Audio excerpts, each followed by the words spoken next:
Hi, this is Emma. Welcome back to my channel, and for those who are new here, I like to create content about minimalism and simple living.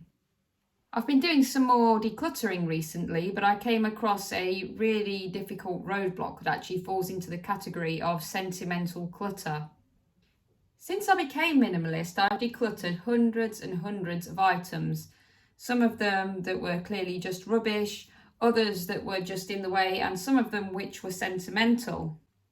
Decluttering is very much like a muscle, and it's one of those things that gets easier and easier the more you do it, and the harder the decisions that you make, the more it builds that muscle.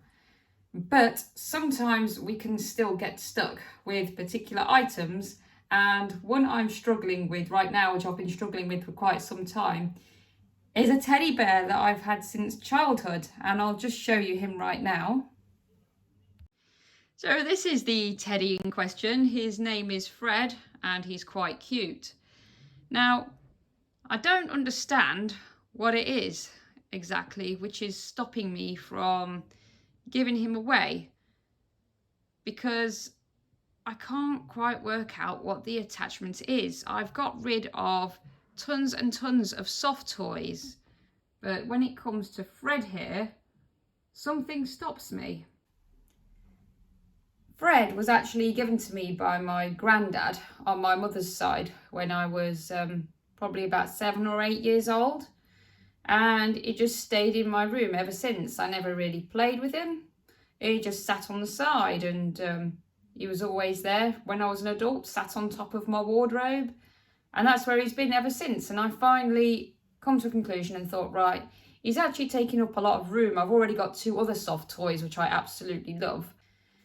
It's strange because I never actually had a relationship with the granddad that gave me this bear, and whether that's got something to do with it, I don't know. I've asked myself all of the usual decluttering questions and all of the other questions I'd usually ask myself as a minimalist, like if I found this in a store, would I buy it for myself again?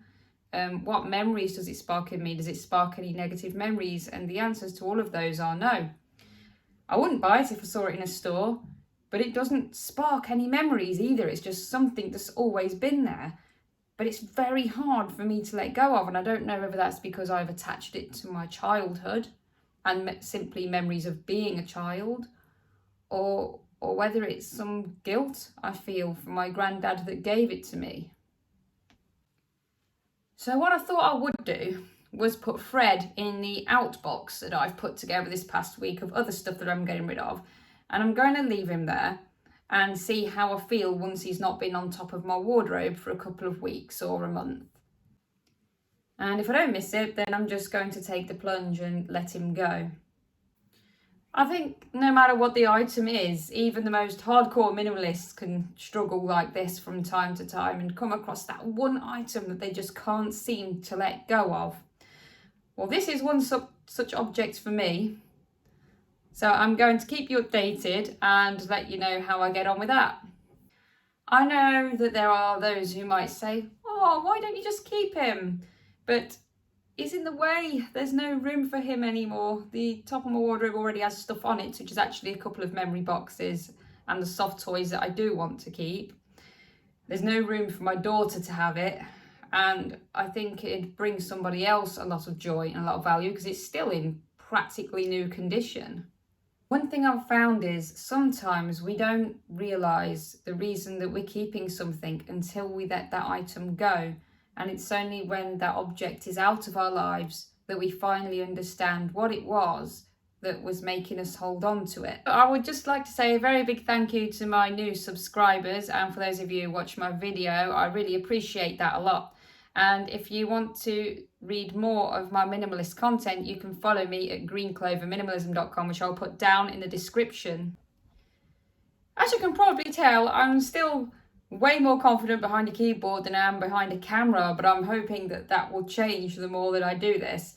And I've also just ordered myself a new lens for my actual camera, so I'm going to practice with that, practice with my actual camera some more, and hopefully release some more quality videos in the future. If you'd like to see more content like this and you want to keep up with my minimalist life and my thoughts on minimalism, then please like and subscribe, and I'd very much appreciate it. Stay safe and look after yourselves, and I'll see you next time. Bye for now.